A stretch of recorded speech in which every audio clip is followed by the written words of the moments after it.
Radioactive shrimp threatens humanity's health. The text from Lisa's mom was typical. Do not forget the shrimp for the pasta. Walmart has that frozen kind you like. It was easier to just grab it. The freezer aisle was a glaring fluorescent canyon. The bag was there, tucked between others, promising wild-caught, peeled and divined, perfect for scampi. The brand name meant nothing to her. It was just shrimp.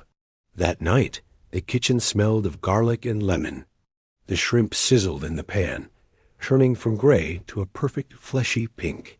They tasted fine. A little metallic, maybe, but she chalked that up to the cheap wine she'd used in the sauce. The thirst hit her around 2 in the morning. It wasn't a normal thirst. It was a desiccating, frantic need, as if every cell in her body was screaming for moisture. She drank a glass of water and immediately stumbled to the bathroom to vomit it back up, hot and acidic. The next 24 hours were a blur of agony. The cramps weren't like any stomach flu she'd ever had. They were deep, twisting knots that felt less like muscle spasms and more like something inside her was rearranging itself, fighting for space. Her fever spiked, painting the world in a wavering, nauseating haze. Between bouts of a diarrhea that was nothing but clear, painful fluid, she lay on the cool bathroom tiles, shivering. In a moment of lucidity, she remembered the shrimp. The receipt was still on the counter. With trembling fingers, she opened a news app on her phone. The headline was from a local station, 13 ABC News. FDA expands public health alert.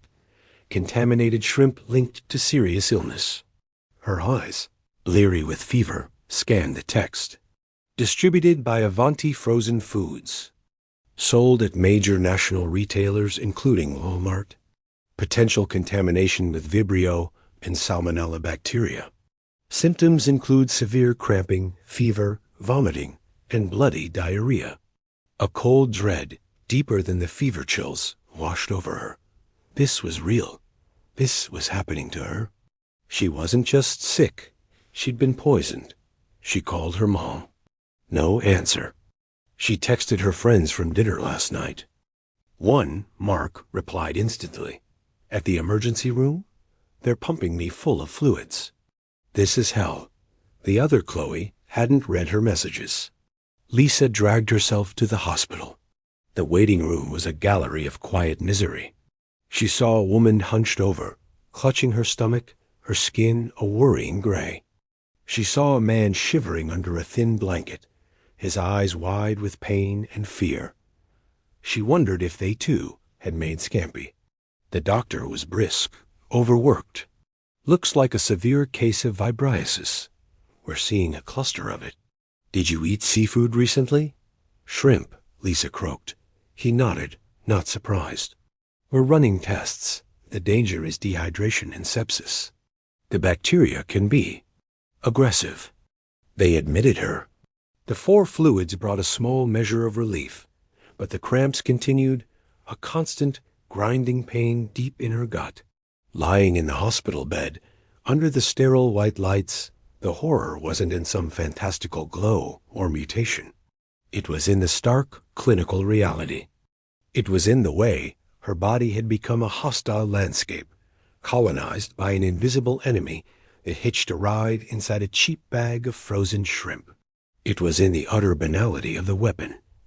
A weeknight dinner. It was in the sound of the woman in the next room, softly crying in pain, a sound that was probably echoing in hundreds of hospitals across the country. The real terror wasn't a monster. It was a breakdown in the invisible chain of trust we rely on every day. Trust that the food we buy is safe. Trust that the systems designed to protect us are working. Days later, weak and 20 pounds lighter, Lisa was discharged. Her apartment was silent. The fridge still held the leftovers she'd been too sick to throw away. The smell that wafted out when she opened the door was faintly sweet and putrid. She picked up the bag of remaining frozen shrimp from the freezer. It looked so innocent. She turned it over and read the tiny print she never bothered with before. The plant number, the lot code, the invisible signatures of a catastrophe. She threw the whole bag, the leftovers, the pan she'd cooked it in, everything, into a heavy-duty trash bag, tied it shut, and carried it to the dumpster. That night, for the first time, the cramping returned. A faint, familiar twinge deep in her abdomen. A phantom pain, the doctor would likely say. PTSD from the trauma. But lying in the dark, Lisa felt a different kind of chill. It wasn't a phantom. It was a memory. A memory written in bacteria. A permanent colony now living inside her. A silent, permanent reminder that every bite of food is an act of faith. And sometimes that faith is betrayed.